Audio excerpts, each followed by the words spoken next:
മക്കളെ, അപ്പോൾ നമ്മുടെ +1 അലോട്ട്മെന്റിന് വേണ്ടിയിട്ട് ഏതൊക്കെ സർട്ടിഫിക്കറ്റ്സ് ആണ് വേണ്ടത്? അപ്പം മിസ് മുന്നേ തന്നെ ഒരു ഷോർട്സ് ഒക്കെ ഇട്ടിട്ടുണ്ടായിരുന്നു, നിങ്ങൾക്ക് അഡ്മിഷന് വേണ്ടിയിട്ടുള്ള സർട്ടിഫിക്കറ്റ്സും കാര്യങ്ങളൊക്കെ റെഡിയാക്കി വെക്കുക എന്നുള്ളത്. അപ്പോൾ ഒത്തിരി മക്കൾ ചോദിച്ചിട്ടുള്ള കാര്യമാണ്, മിസ് ഏതൊക്കെ സർട്ടിഫിക്കറ്റ് ആണ് വേണ്ടത്? അപ്പോൾ കംപ്ലീറ്റ് സർട്ടിഫിക്കറ്റ്സിൻ്റെ ഡീറ്റെയിൽസ് മിസ് ഈ ഒരു വീഡിയോയിലൂടെ പറയുന്നുണ്ട്. അപ്പോൾ വീഡിയോ കംപ്ലീറ്റ് ആയിട്ട് കാണാം.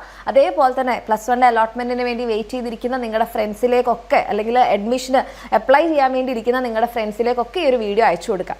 അതേപോലെ മറ്റൊരു കാര്യം കൂടെ, നിങ്ങളെല്ലാവരും ഇനിയിപ്പോൾ സയൻസ് ആണ് ചൂസ് ചെയ്തത് അല്ലെങ്കിൽ കൊമേഴ്സ് ആണ് ചൂസ് ചെയ്തതെന്നുണ്ടെങ്കിൽ തീർച്ചയായിട്ടും എൻ്റെ കുട്ടികളെ എന്ത് ചെയ്യുമ്പോൾ ഒരു ട്യൂഷനെ കുറിച്ച് ചിന്തിക്കുന്നുണ്ടാവും അല്ലേ? അപ്പോൾ അങ്ങനെ നിങ്ങൾ ചിന്തിക്കുന്ന സമയത്ത് നിങ്ങൾക്കിപ്പോൾ ഫുൾ മാർക്കൊക്കെ വാങ്ങിക്കാൻ ആഗ്രഹിക്കുന്ന മക്കളാണെന്നുണ്ടെങ്കിൽ നിങ്ങൾക്ക് വേണ്ടിയിട്ടുള്ള ഒരു ബെസ്റ്റ് ചോയ്സ് തന്നെ ആയിരിക്കും നമ്മുടെ എക്സാം വിന്നർ. അത് മിസ് പറയാൻ കാരണം, ആദ്യം നമുക്ക് 20 കുട്ടികൾക്കായിരുന്നു ഫുൾ മാർക്ക് ഉണ്ടായിരുന്നത്. ഇപ്പോൾ ഇംപ്രൂവ്മെൻറ്റ് കൂടെ കഴിഞ്ഞ സമയത്ത് അഡീഷണലി 5 കുട്ടികൾ കൂടെ ഫുൾ മാർക്ക് ആയിട്ടുണ്ട്. അങ്ങനെ 25 കുട്ടികൾക്കാണ് നമ്മുടെ എക്സാം വിന്നറിൻ്റെ അഗ്നി ബാച്ചിൽ, സയൻസ് ബാച്ചിൽ നിന്ന് ഫുൾ മാർക്ക് കിട്ടിയത്.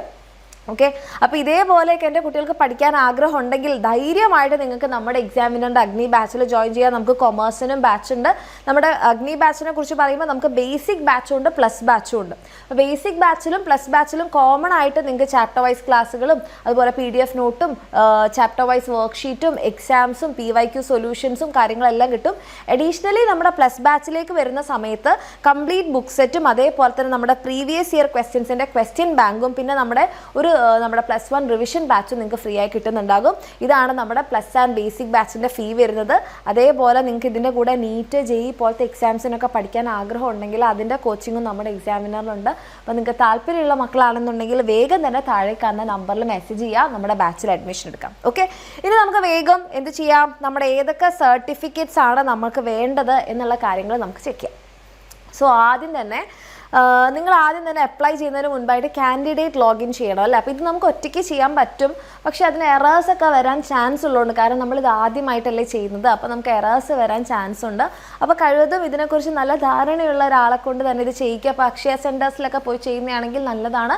പക്ഷേ നിങ്ങൾ ശ്രദ്ധിക്കേണ്ടത്, ഫൈനൽ സബ്മിഷൻ കൊടുക്കുന്നതിന് മുൻപായിട്ട് നിങ്ങൾ എല്ലാ ഡീറ്റെയിൽസും കറക്റ്റായിട്ടാണോ ഫില്ല് ചെയ്തിരിക്കുന്നത് എന്നുള്ളത് ഒന്ന് ഉറപ്പിച്ച് ചെക്ക് ചെയ്യുക. ഓക്കെ, കാരണം മിസ് ഇത് പറയാൻ കാരണം, മിസ്സിൻ്റെ ഒരു ഫ്രണ്ടിന് BEdന് ഇതേപോലെ അഡ്മിഷൻ കൊടുക്കുന്ന സമയത്ത് മാർക്ക് കാൽക്കുലേറ്റ് ചെയ്തതിൽ വ്യത്യാസം വന്നിട്ട് ശരിക്കും ഒരു ഗവൺമെൻറ് കോളേജിൽ കിട്ടേണ്ടതായിരുന്നു, പകരം അവിടെ കിട്ടാതെ പോയിട്ടുണ്ട്. അപ്പം ആ കാര്യങ്ങളൊക്കെ പ്രത്യേകം ശ്രദ്ധിക്കുക കേട്ടോ.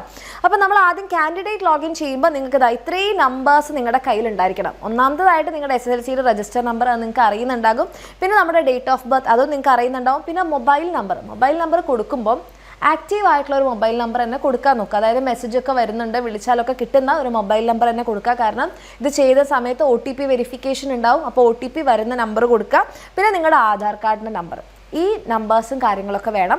ഇനി അടുത്തതായിട്ട് ആദ്യതാണ് മാർക്ക് ലിസ്റ്റ്. ഇതിപ്പോൾ നിങ്ങൾ കേരള സിലബസിൽ പഠിച്ച SSLCയുടെ സ്റ്റേറ്റ് ബോർഡിൽ പഠിച്ച ആൾക്കാർക്ക് ഇതിൻ്റെ ആവശ്യമില്ല. നേരെ മറിച്ച് CBSE അല്ലെങ്കിൽ ICSE സിലബസിൽ പഠിച്ച മക്കളാണെന്നുണ്ടെങ്കിൽ നിങ്ങളുടെ മാർക്ക് ലിസ്റ്റ് നിങ്ങൾ അവിടെ അപ്ലോഡ് ചെയ്യേണ്ടതായിട്ടുണ്ട്. 100 KB ഫയൽ സൈസ് താഴെ ആയിരിക്കണം നിങ്ങൾ അപ്ലോഡ് ചെയ്യുന്ന ഫോട്ടോയുടെ സൈസ്, PDF-ൻ്റെ ഫോർമാറ്റ് വരുന്നത്.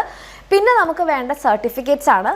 ഗ്രേസ് മാർക്ക്, നിങ്ങൾക്ക് ഗ്രേസ് മാർക്ക് അലൗ ചെയ്തിട്ടുണ്ടെങ്കിൽ അതിൻ്റെ സർട്ടിഫിക്കറ്റ് ഇപ്പം നിങ്ങൾ അപ്ലോഡ് ചെയ്യേണ്ട ആവശ്യമില്ല, പക്ഷേ ആ ഒരു സർട്ടിഫിക്കറ്റിൻ്റെ നമ്പറും ഇഷ്യൂ ചെയ്തിട്ടുള്ള ഡേറ്റും കാര്യങ്ങളൊക്കെ വേണം. ഓക്കെ, അതുപോലെ ബോണസ് പോയിന്റിന് അർഹരാണെന്നുണ്ടെങ്കിൽ ബോണസ് പോയിന്റിന് ഇപ്പം എന്താ പറയുക NCC കാഡറ്റ് അതേപോലെ തന്നെ ലിറ്റിൽ കൈറ്റ്സിൽ A ഗ്രേഡ് കിട്ടിയിട്ടുണ്ട്, അതിൻ്റെയൊക്കെ സർട്ടിഫിക്കറ്റിൻ്റെ നമ്പർ ആവശ്യമായിട്ട് വരും. അപ്പോൾ നിങ്ങൾക്ക് ആ തരത്തിൽ ബോണസ് പോയിന്റ് കിട്ടുന്നുണ്ടെങ്കിൽ ആ സർട്ടിഫിക്കറ്റ് നമ്പറും കാര്യങ്ങളും അപ്ലൈ ചെയ്യുന്ന സമയത്ത് വേണം.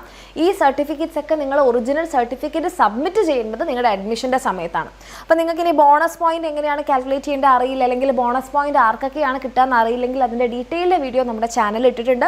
ഇനി വന്നിട്ടില്ലെങ്കിൽ അത് പെട്ടെന്ന് തന്നെ വരുന്നുണ്ടാവും. ഓക്കെ, പിന്നെ എക്സ്ട്രാ കരിക്കുലർ ആക്ടിവിറ്റീസ്, സ്പോർട്സ് അതേപോലെ തന്നെ നമ്മുടെ യൂത്ത് ഫെസ്റ്റിവലിനൊക്കെ പങ്കെടുത്തിട്ടുണ്ടെങ്കിൽ, പിന്നെ കരിക്കുലർ ആക്ടിവിറ്റീസ് നമ്മുടെ ക്ലബ്ബിൽ അതുപോലെ തന്നെ നമ്മുടെ അങ്ങനത്തെ കാര്യങ്ങളൊക്കെ ഉണ്ടെന്നുണ്ടെങ്കിൽ അതിൻ്റെ സർട്ടിഫിക്കറ്റ്സ് കാര്യങ്ങൾ, പിന്നെ ഇൻകം കമ്മ്യൂണിറ്റി EWS എന്ന് പറയുമ്പോൾ ഇക്കണോമിക്കലി വീക്കർ സെക്ഷനിലുള്ളവരാണെങ്കിൽ നിങ്ങൾക്ക് അതിൻ്റെ ആനുകൂല്യം ഉണ്ടാവും. അപ്പോൾ അതിൻ്റെ സർട്ടിഫിക്കറ്റ് സബ്മിറ്റ് ചെയ്യണം.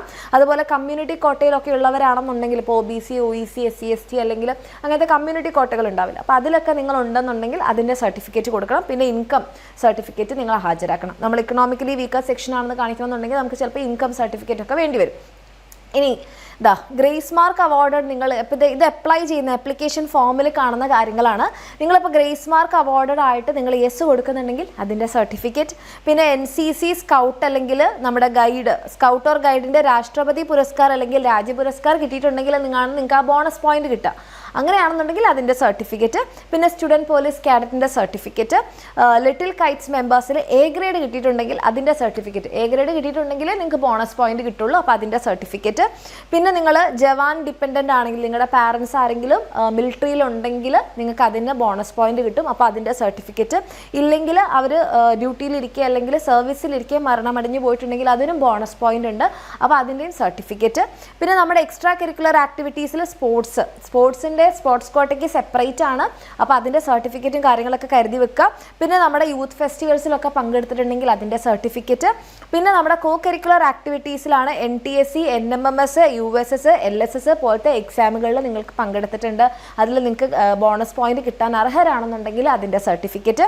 പിന്നെ നമ്മുടെ ക്ലബ്ബുകൾ മാക്സിമം നമുക്ക് 2 ക്ലബ്ബിലാണ് ജോയിൻ ചെയ്യാൻ വേണ്ടിയിട്ട് പറ്റുക, അപ്പോൾ ആ ക്ലബ് സർട്ടിഫിക്കറ്റ് നിങ്ങൾക്ക് നിങ്ങളുടെ സ്കൂളിൽ നിന്നാണ് കിട്ടുക. അപ്പോൾ ആ സ്കൂളിൽ നിന്ന് കിട്ടേണ്ട സർട്ടിഫിക്കറ്റ് ഒക്കെ നേരത്തെ വാങ്ങി വെക്കാം, അതിൻ്റെ നമ്പറും ഡേറ്റും കാര്യങ്ങളൊക്കെ അപ്ലൈ ചെയ്യുന്ന സമയത്ത് കൊടുക്കാനുണ്ടാവും. പിന്നെ ലാസ്റ്റായിട്ട് നമ്മുടെ EWSൻ്റെ സർട്ടിഫിക്കറ്റ്, അതേപോലെ തന്നെ നിങ്ങൾ ഡിഫറെൻ്റ്ലി ഏബിൾഡ് ആണ് അല്ലെങ്കിൽ നിങ്ങൾക്ക് എന്താണ് ഡിസബിലിറ്റി ഒക്കെ ഉണ്ട് എന്നുണ്ടെങ്കിൽ, ഇപ്പോൾ ഡിസബിലിറ്റിയുടെ കാര്യത്തിലൊക്കെ പറയുമ്പം 40% ഓർ അതിന് മുകളിൽ ഡിസബിലിറ്റി ഉള്ളവരാണെങ്കിൽ അതിൻ്റെ സർട്ടിഫിക്കറ്റ് കൂടെ നിങ്ങൾ എന്ത് ചെയ്യേണ്ടി വരും, അഡ്മിഷൻ്റെ സമയത്ത് ഹാജരാക്കേണ്ടി വരും. പക്ഷേ ഈ സർട്ടിഫിക്കറ്റിൻ്റെ ഒക്കെ നമ്പർ അപ്ലൈ ചെയ്യുന്ന സമയത്ത് ആവശ്യമായിട്ടുണ്ട്. ഓക്കെ, അപ്പോൾ ഇത്രയും സർട്ടിഫിക്കറ്റ്സ് ആണ് എൻ്റെ കുട്ടികൾക്ക് നിങ്ങൾ അലോട്ട്മെൻറ്റിന് വേണ്ടി അപ്ലൈ ചെയ്യുമ്പോൾ വേണ്ടത്. അത് ഫോർമ നിങ്ങൾ അപ്ലോഡ് ചെയ്യേണ്ട ആവശ്യമില്ല അപ്ലൈ ചെയ്യുമ്പം, പക്ഷെ അതിന് നമ്പർ ആവശ്യമുണ്ട്. ഈ സർട്ടിഫിക്കറ്റായിട്ട് സബ്മിറ്റ് ചെയ്യേണ്ടത് നിങ്ങൾ അഡ്മിഷന് വേണ്ടിയിട്ട് ആ സ്കൂളിൽ പോകുമ്പോഴാണ്. നിങ്ങൾക്ക് ആ സർട്ടിഫിക്കറ്റ് ആ സ്കൂളിൽ അഡ്മിഷൻ്റെ സമയത്ത് ഹാജരാക്കാൻ പറ്റിയിട്ടില്ലെങ്കിൽ നിങ്ങളുടെ അലോട്ട്മെൻറ്റ് തന്നെ ആ സ്കൂളിൽ ക്യാൻസലായി പോകാൻ ചാൻസ് ഉണ്ട്. അപ്പോൾ അത് പ്രത്യേകം ശ്രദ്ധിക്കുക. എന്തെങ്കിലും കാര്യങ്ങൾ യെസ് കൊടുക്കുന്നുണ്ടെങ്കിൽ തീർച്ചയായിട്ടും അതിൻ്റെ സർട്ടിഫിക്കറ്റ് എൻ്റെ കുട്ടികളുടെ കയ്യിലുണ്ടാവണം. റെഡി? അപ്പോൾ ഇത്രയും കാര്യങ്ങൾ എൻ്റെ മക്കൾക്ക് ക്ലിയർ ആയെന്നുണ്ടെങ്കിൽ നിങ്ങളുടെ ഫ്രണ്ട്സിലേക്കൊക്കെ ഷെയർ ചെയ്യാം. ഇതേപോലത്തെ ലേറ്റസ്റ്റ് ആയിട്ടുള്ള വീഡിയോസും നിങ്ങളുടെ അലോട്ട്മെൻറ്റിന് ഹെൽപ്പ് ചെയ്യുന്ന എല്ലാ വീഡിയോസും നമ്മുടെ ചാനലിലേക്ക് വരുന്നുണ്ടാകും. നമ്മുടെ ചാനൽ സബ്സ്ക്രൈബ് ചെയ്ത് ആ ഒരു ബെല്ലൈക്കണൊക്കെ ക്ലിക്ക് ചെയ്ത് വെക്കാം. റെഡി?